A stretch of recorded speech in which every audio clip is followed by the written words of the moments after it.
Friends from the media, good afternoon. Welcome to the press conference. I'd like to take your questions. 谢谢发言人。新华社记者提问：丁薛祥副总。Today, Vice Premier Ding Xuexiang concluded his visit to Switzerland and the Netherlands. Could you share more details with us, including the important understandings reached between the two sides? From January 19th to 24th, member of the Standing Committee of the Political Bureau of the CPC Central Committee and the Vice Premier of the State Council, Ding Xuexiang, visited Switzerland and the Netherlands. At their invitation, these visits on a tight schedule focuses on implementing the common understandings between the Chinese and the EU leaders and produces fruitful results. It is a good start for the high-level exchanges between China and the EU this year. During the visit to Switzerland, China and Switzerland spoke positively of the growth of bilateral relations. Both sides agreed to maintain the sound momentum of high-level exchanges, organize events to celebrate the China-Switzerland Year of Culture and Tourism and the 75th anniversary of the establishment of diplomatic ties, accelerate the negotiations on upgrade of the China-Switzerland Free Trade Agreement, deepen cooperation in such fields as innovation, finance, and people-to-people and cultural exchange, strengthen communication and coordination on multilateral affairs, jointly support multilateralism and free trade system, and open new ground for the innovative strategic partnership between the two countries.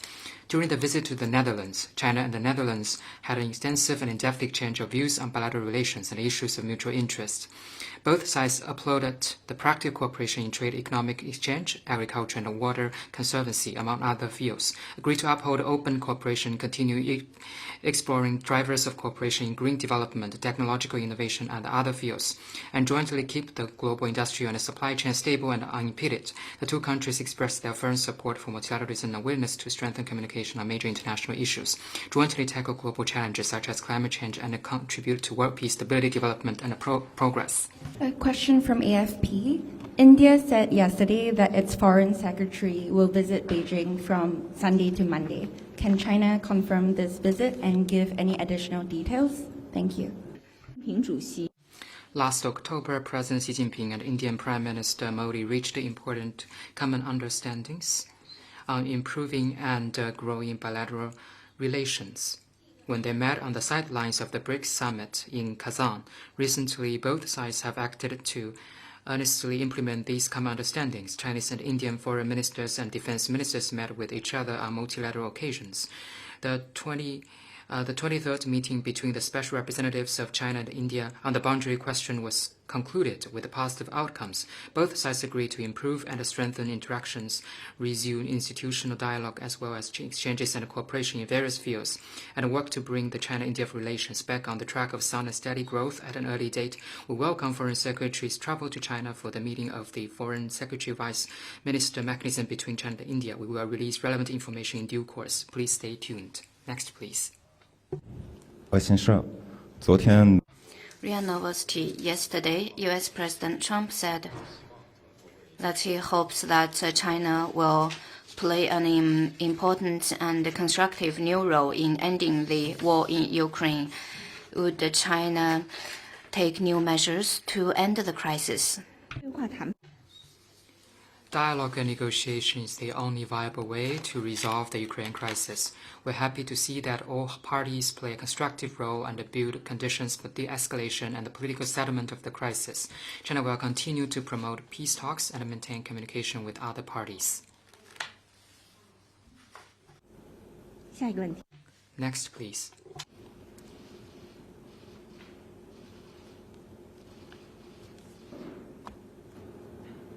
NBC. President Trump told the Davos meeting that he likes very much President Xi, but wants a fair trade deal. So is China willing to engage the Trump administration to resolve what he described as, quote, ridiculous 1.1 trillion trade deficit? Thank you. I want to say trade and economic cooperation between China and the U.S. benefits the two countries. China has never deliberately pursued a trade surplus, despite disagreements and frictions between the two sides. They are huge common interests and space of cooperation, and the two sides should step up dialogue and consultation. Next one, please.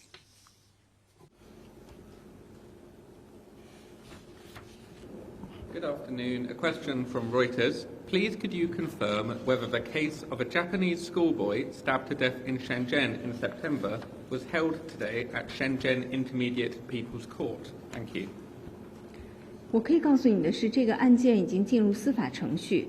I can tell you that the case is already in judicial case, and the China's judicial authorities will handle the case in accordance with law. For any specifics, I would refer you to relevant Chinese competent authorities. Next one, please. 谢谢发言人。德新社提问。 DPA, leader of the CDU, and CDU's candidates for chancellor. Merz said yesterday that he told all the representatives from the German economic community that the decision to invest in China is a decision involving great risks. Merz also said that by German standards, China is not a country under the rule of law. What is your comment? China and Germany are comprehensive strategic partners. Over the past 50 years, the two countries have followed the principles of mutual respect, seeking common ground, mutual learning, and win-win. We have written a story of successful practical cooperation and delivered tangibly for the two peoples. We hope Germany will view China's developments objectively and rationally, uphold the tradition of friendship, recognize the nature of win-win cooperation, and do more for the benefits of two countries and two peoples. We welcome German politicians to visit China more and gain first-hand experience of China's dynamism in the new era. Next question, please. A question from AFP. U.S. President Donald Trump, in an interview with Fox News, said he would prefer not to have to impose tariffs on China, but that tariffs were a tremendous power over China. Does the Foreign Ministry have a comment on this? Thank you. I have made clear our position multiple times. Trade and economic cooperation between China and the U.S. benefits the two countries. We always believe if there are disagreements and differences, we should address these issues through negotiation. Trade and tariff wars have no winners and do not benefit the world. Next one, please.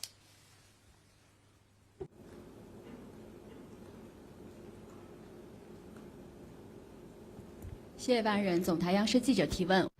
CCTV. Today marks the one-year anniversary of the resumption of China and Nauru diplomatic ties. How does China comment on the bilateral relationship over the past year, and what's China's expectation for its future? 1 year ago, China and Nauru re-established diplomatic relations at the ambassadorial level on the basis of the One China principle. Since then, the bilateral relationship has enjoyed robust growth and achieved fruitful outcomes. The two sides have close exchanges. In March last year, President of Nauru paid a state visit to China. President Xi held talks with him, and the two sides agreed to enhance political trust and mutually beneficial cooperation, and be good friends and partners that respect each other and developed together. In September last year, Foreign Minister Wang Yi met with Nauru's Foreign Minister Ang Mi on the sidelines of the UNGA to exchange views on deepening the friendly ties. In December last year, Speaker of the Nauru Parliament visited China. Chairman Zhao Leji of the NPC Standing Committee and Chairman Wang Huning of the National Committee of the CPPCC held talks and met with him, respectively. All ministers of Nauru's cabinet have visited China within a year. The two sides have carried out practical cooperation across the board. China supported Nauru's purchase of cargo vessel to ensure the transportation of supplies. New energy buses manufactured by Chinese company helped Nauru realize energy conservation and emissions reduction goals. China's medical team under the Brightness Action helped treat cataract patients in Nauru. People from various sectors and students come to China for study and training. More and more people in Nauru are feeling tangibly the benefits of bilateral ties. The growth of the relations proves that Establishing and developing relations with China on the basis of the One China principle is where opinion trends and the arc of the history bends, and serves the fundamental interests of both countries and peoples. China stands ready to work with Nauru to follow up on the common understandings between the two presidents, consolidate mutual trust, deepen cooperation, promote new developments in bilateral relations for the benefit of the people. We also believe that more and more countries in the world will make the right decision that follows the trend of the times. Next one, please.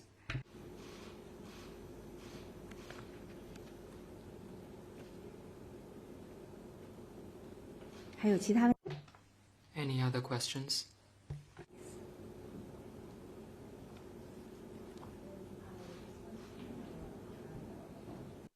Could you speak to your mic? I just wanted to follow up on Ukraine. President Donald Trump said during his address in Davos that he discussed the issue with Chinese President Xi Jinping during their phone call on Friday, and he said that he and Xi could hopefully work together and get that stopped. We're just wondering if the foreign minister can confirm this, and if there's any further comments on China's next steps regarding Ukraine. Thank you. 关于习近平主席同特 On the phone call between President Xi Jinping and President Trump, we already released the information which you may refer to. On the Ukraine crisis, we will continue to promote peace talks and maintain communication with other parties.